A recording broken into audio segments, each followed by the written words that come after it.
میرے زندگی کا مقصد تیرے دین کی سرفرازی، میں اسی لیے مسلمان، میں اسی لیے نمازی۔ حضور پاک صلی اللہ علیہ وآلہ وسلم کے نکاحوں کے تعلق گفتگو کی جا رہی ہے۔ 8 نکاح کے بارے میں گفتگو کر دی گئی ہے، آج 9ویں نکاح کے بارے میں حضور پاک صلی اللہ علیہ وآلہ وسلم کے گفتگو کی جائے گی انشاءاللہ۔ حضور پاک صلی اللہ علیہ وآلہ وسلم نے 9واں نکاح 58 سال کی عمر میں کیا، یعنی 58 ایئرس کی عمر میں کیا، اور جس سے نکاح کیا وہ آزاد شدہ خاتون تھے جن کا نام حضرت صفیہ رضی اللہ تعالیٰ عنہ تھا، اور یہ نکاح جنگ خیبر کے بعد کیا گیا، اور آپ بڑی پاکیزہ خاتون، بڑی نمازی خاتون، بڑی پرہیزگار خاتون، بڑی خوف خدا رکھنے والی خاتون، بڑی اللہ کی راہ میں خیرات کرنے والی خاتون۔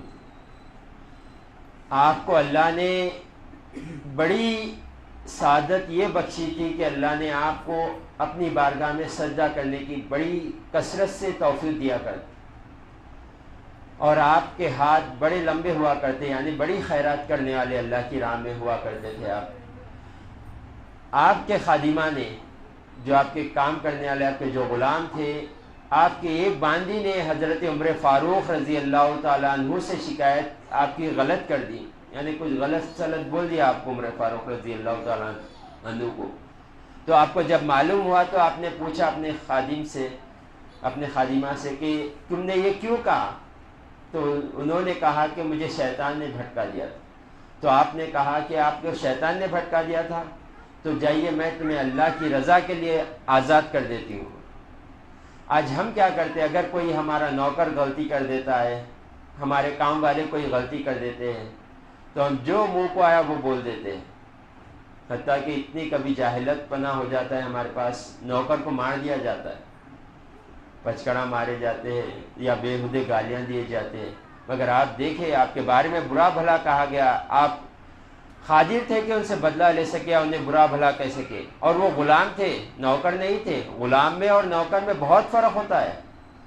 نوکر وہ ہے جو آپ کا تنخواہ لے کر کام کرتے ہیں، اور غلام وہ ہوتا ہے جو ساری زندگی آپ کے غلام ہوتے ہیں، نہ ان کے اپنے نام رکھنے میں ان کا ادھیکار ہوتا ہے، نہ کھانے میں، نہ پینے میں، نہ سونے میں، کس میں بھی نہیں، جو آقا کہیں گے وہ غلام کرے گا۔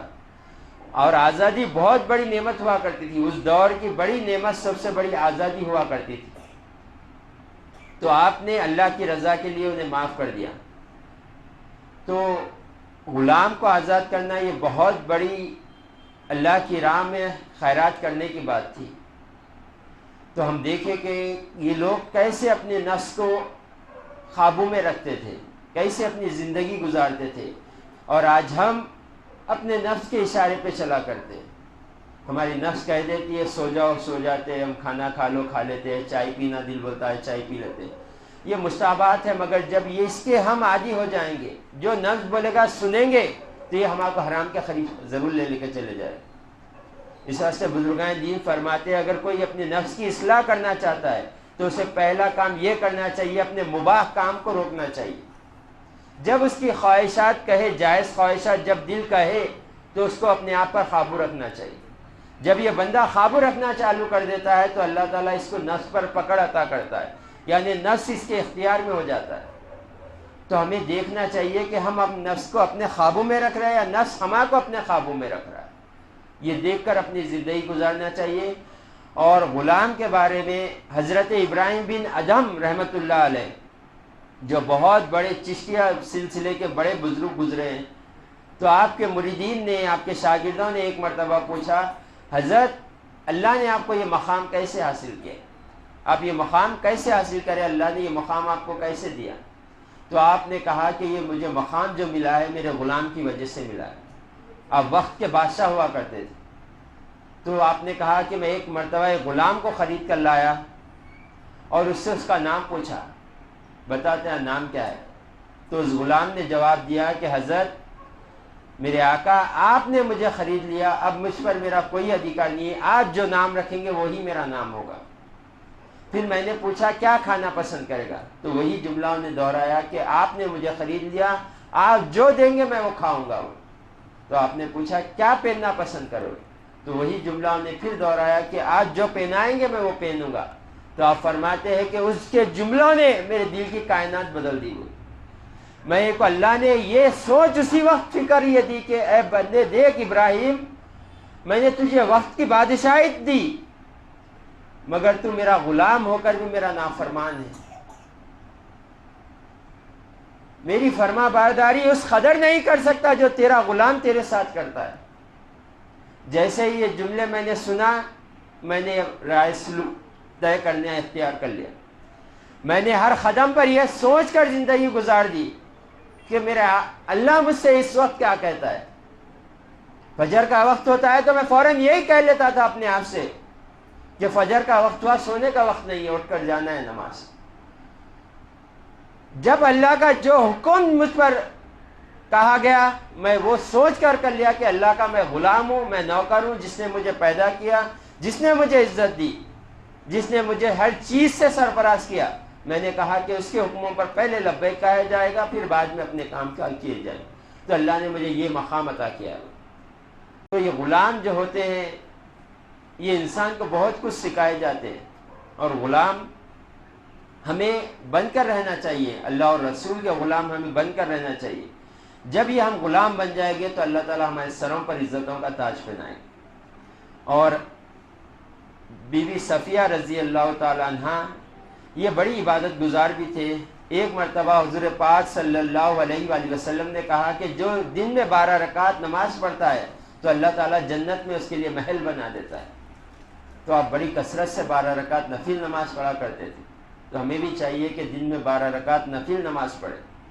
بزرگان دین فرماتے اس کا یہ بہترین طریقہ ہے 12 رکعت نفل نماز پڑھنے کا۔ ایک ظہر کے 2 رکعت نفل نماز ہو جاتے ہیں، مغرب کے 2 رکعت نفل نماز ہو جاتے ہیں، عشاء کے 2 رکعت نفل نماز ہو جاتے ہیں۔ اور فرماتے یہ 6 ہو گئے، اور 6 اشراق کے 2 رکعت نفل نماز پڑھیے، چاش کے 2 رکعت نفل نماز پڑھیے، اوابین کے 2 رکعت نفل نماز پڑھیے۔ اس کی فضیلت اس میں بھی حاصل ہوگی، اور جو نمازوں کی الگ فضیلت ہے وہ بھی حاصل ہو جائے گی۔ اور ہو سکا تو کثرت سے نفل نماز پڑھا کرے، کیونکہ رب کا قرب نفل نمازوں میں ہی ملتا ہے۔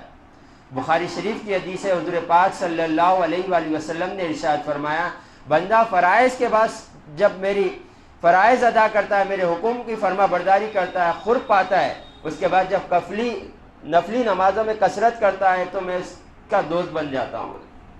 تو ہمیں چاہیے کہ نفل نماز کثرت سے پڑھا کریں۔ اور آپ اور حضور پاک صلی اللہ علیہ وآلہ وسلم کے تعلقات کیسے تھے، ہم ایک بار غور کریں کہ جنگ خیبر کے بعد جب گھر کی روانگی ہوئی مدینہ شریف کی تو آپ اونٹ پر بیٹھنے کی کوشش کری۔ معلوم ہے کہ اونٹ اونچا ہوا کرتا تھا۔ تو حضور پاک صلی اللہ علیہ وآلہ وسلم نے دیکھا اور جا کر کہا کہ آپ نے گھٹنا مبارک اپنا آگے کیا اور کہا اس پر پیر رکھو اور اونٹ پر چڑھ جاؤ۔ دیکھیے حضور پاک صلی اللہ علیہ وآلہ وسلم کے اخلاق اپنے ازواج کے ساتھ کیسے تھے۔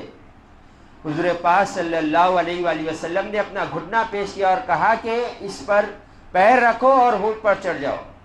اور آج ہم اپنے گھر والوں سے مسکرا کر بات کرنا پسند نہیں کرتے، جبکہ ہماری اوقات حضور پاک صلی اللہ علیہ وآلہ وسلم کے سامنے کوئی حیثیت نہیں رہتی، مگر آپ نے کردار کر کے بتایا کہ اپنے ازواج کے ساتھ کیسے رہنا چاہیے۔ حضور پاک صلی اللہ علیہ وآلہ وسلم وہ ہستی ہے جس کے بارے میں حضور پاک صلی اللہ علیہ وآلہ وسلم نے خود فرمایا کہ جنت کا سب سے پہلے جو دروازہ کھولا جائے گا وہ میرے لیے کھولا جائے گا، اور اللہ نے مجھے اپنا حبیب بنایا ہے، اور اللہ نے آپ کو یہ مقام دیا ہے کہ سارے کائنات کے مومنین کو یہ حکم دیا گیا ہے کہ اگر تم زندگی گزارنا چاہتے ہو اور اللہ اور رسول کو راضی کرنا ہے تو ایسے زندگی گزارو جیسے حضور پاک صلی اللہ علیہ وآلہ وسلم نے زندگی گزاری۔ یہ مقام ہے۔ آپ اپنے گھر والوں کے ساتھ کیسا کردار ہے؟ آج ہم ہنس کے بات کرنا اپنی شان میں خلاف ورزی سمجھتے، تو ہمیں چاہیے کہ ایک دوسرے کو سمجھ کر زندگی گزاریں۔ جب حضور پاک صلی اللہ علیہ وآلہ وسلم نے کہا کہ میرے گھٹنے پر پیر رکھ کر آپ اوپر چڑھو، تو آپ تعظیماً حضور پاک صلی اللہ علیہ وسلم کے اپنا گھٹنا آپ کے گھٹنے پر رکھ کر اوپر چڑھے۔ تو ہمیں چاہیے کہ ایک دوسرے کو سمجھیں، ان کے بتائے ہوئے حضور پاک صلی اللہ علیہ وآلہ وسلم کی سیرت اور ام المومنین کی سیرت پڑھے اور اپنی زندگی گزارے. یہی زندگی کامیاب والی زندگی ہے. اور آپ کا وصال حضرت امیر معاویہ رضی اللہ تعالیٰ عنہ کے دور میں ہوا اور آپ جنت البقیع میں آرام فرمائیں. اللہ ان کی خبر انور پر ہزار کروڑ رحمتیں کرے اور ان کے واسطے وسیلے سے ہم سب کی کل بے حساب بخشش عطا فرمائے. وآخر دعوانا ان الحمدللہ رب العالمین. Oh